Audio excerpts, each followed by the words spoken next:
Hər kəsi salamlayıram. Mən Grossmeister Vasil Durorbəyli sizin üçün daha bir karyeram üçün önəmli oyunu şərh edəcəm. Bu oyun 18 yaş altı Avropa çempionatında İsrail təmsilçisi Popescu Gilə qarşı baş tutmuşdu. Ümumiyyətlə həmin yarışdan əvvəl maraqlı bir hadisə baş vermiş. Mən yarışda iştirak etmək istəmirdim. 2010-cu ildə artıq Grossmeister adına 18 yaşında yiyələnmişdim və adətən bu 18 yaş altı, 16 yaş altı və s. çempionatlar peşəkarlığa tam çatmamış şahmatçılar iştirak edir, mübarizə aparır. Mən isə artıq özümü peşəkar hiss etdiyimdən dolayı bu turnirlərdə iştirak etmək istəmirdim. Atam isə məni bu yarışda oynamağa bir növ razı salmaq istəyirdi, amma qəti şəkildə deyirdim yox. İndi yəni üstündən 15 il keçəndən sonra yəni başa düşdüm ki, nə qədər önəmli idi həmin yarışda iştirak etməyim. Çünki Azərbaycanda Avropa və dünya çempionatının qaliblərinə üstünlükləri var. Yəni yarışlara getmək barədə və məşqçilər barədə yardım edir. Nəysə, orada atam məni razı sala bilmirdi. O dövrdə xatırlayıram Bakı Open-də iştirak etmişdim. Son gündə mənim uzun illər məşqçim olmuş Anar Allahverdiyev mənə sonradan başa düşdüm ki, atam xahiş eləmiş, yaxınlaşıb məni bu yarışda oynamağa razı salsın. O isə bu işin öhdəsindən necə deyərlər, layiqincə gəldi. Məni inandırdı ki, bu yarışda iştirak etməliyəm və yarışda iştirak etdim. Həmin dövrdə xatırlayıram ki, Anar müəllim orada başqa tələbələri yarışa aparmışdı. Bununla belə mənə yarış boyu öz məsləhətlərini vermişdi və bu mənə uğurlu nəticəm üçün kömək olmuşdu. Həm buradan ona yeri gəlmişdən Anar müəllimə təşəkkürümü bildirirəm. Həmin yarışda atamla iştirak eləmişdim. Atam Batumidə idi yarış. Gürcüstan birlikdə getmişdik. Mən belə deyək ki, ona da öz minnətdarlığımı bildirirəm ki, yarış boyu əsnasında mənə dəstək oldu. İndi isə keçək bu oyunda mənim çempionluğuma gedən yolda ən önəmli oyun da hesab etmək olar. Bu oyunda qələbə qazanmalıydım. Xatırlayıram ki, o dövrdə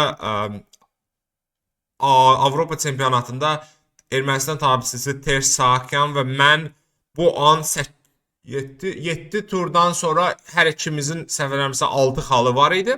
Yəni gərgin mübarizə gedirdi. Öz aramızdakı oyun heçsə bitmişdi və bir növ belə bir-birimizi gözdən qoya bilməzdik və mənim üçün qələbə çox önəmli idi. Popescu Gilə isə ümumiyyətlə indinin özündə də xatırlam, indinin özündə deməzdim, amma uzun illər sırf Naydorf oyunçusuydu. İsrail məktəbi Gelfand yəni İsrailin önəmli şahmatçısı həmişə Naydorfda at BD7 gedişini edirdi. Popescu da onun belə deyək yolu ilə gedirdi. Mən isə oyundan əvvəl buna qarşı bir ideya axtarırdım. Xatırlayıram bu vəziyyətə saatlarla baxıb neyniyim, necə edim. Nəhayət maraqlı bir fikir tapmışdım. Vəzir Y2 bu vəziyyətdə oynanılır. Adətən Y5 gedişinə hazırlıq. Qaralar vəzir C7 gəlib Y5-ə nəzarət edir və burada J4 qala qurma gedişləri oynanır. Mən isə yeni bir fikirlə gəlmişdim. J3. J3-ün mənası nədir? Gələcəkdə at J4-də piyada at J4-ün altına düşməsin və burada variantın birində fil H4-də gələndə piyada H4-dəki fili qorusun. Bir sözlə çox dərin təhlillər aparmışdım, yəni üstündən də 15 il keçib bütün detalları xatırlaya bilmirəm. Burada B5, fil J2, B4 ən belə deyək, layiqli davam yolunu seçir.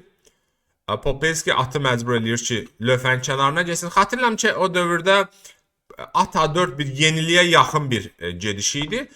Burada at D5 gedişi oynayanlar olmuşdu. Y7 fil Y7 uzun qala, amma burada böyük bir problem var ki, qala qurma gedişindən sonra vəzir Y7, top Y8-dən sonra vəzir burada tutulur.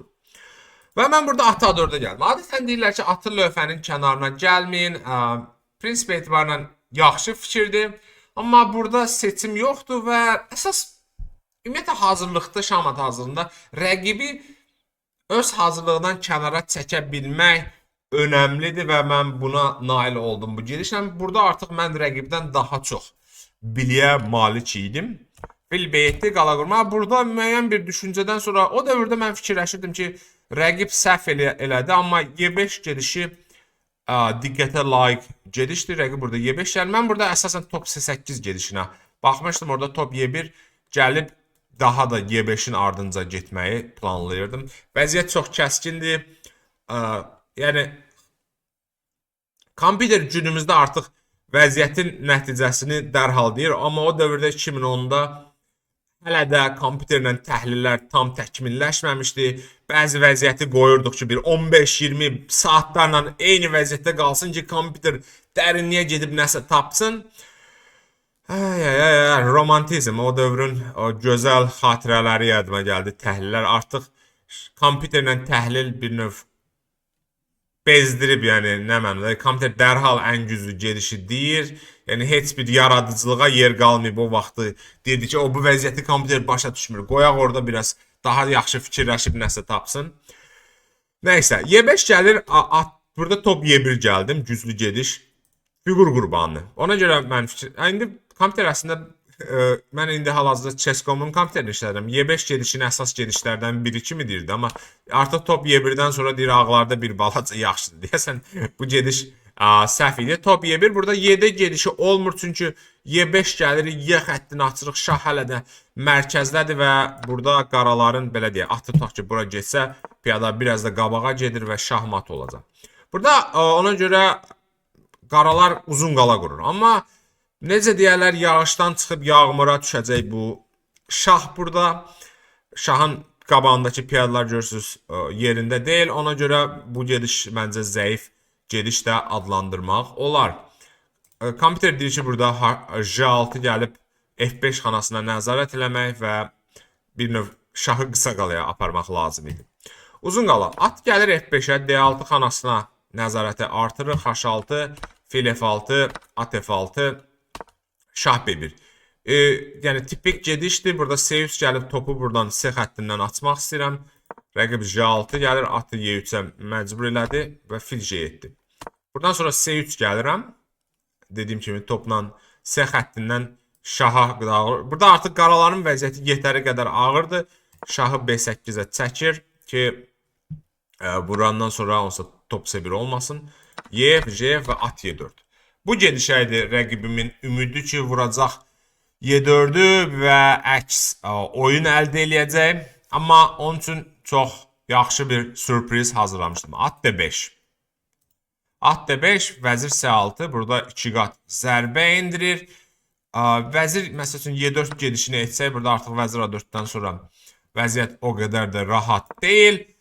Və bu məqamda çox güclü bir kombinasiyanı həyata keçirtdim. B5. Piyada qurbanı, məqsəd odur ki, vəzir A4-ü götürə bilməsin. Burada vurur AB. At B4. Vəzirə bir daha hücum elə. Gəlir burada at D2, şah. J2-ni götürmək istəyir. Burada top D2, vəzir J2, vəzir B5. Bu gedişə də 2 nidamı qoyum. Vəzir B5, vəzir D2-dən sonra isə burada inanılmaz dərəcədə gözəl bir kombinasiya ilə oyunu bitirirəm. Əgər özünüz saxlayıb videonu həll eləmək istəsə pauzaya basın. Görmək istəyənlər üçün sizə gedişi görsədim. Burada yəni ilk baxışdan qaralar top artıqdır, ağlar nə edəcək və gözlənilmədən bum. Vəzir B7, şah B7 və top Y7 şah. Burada artıq şah B8 gələndə at C6, şah C8, at B6 mat var. Ona görə rəqibim burada təslim olur. Çox gözəl bir kombinasiya ilə oyunu bitirirəm.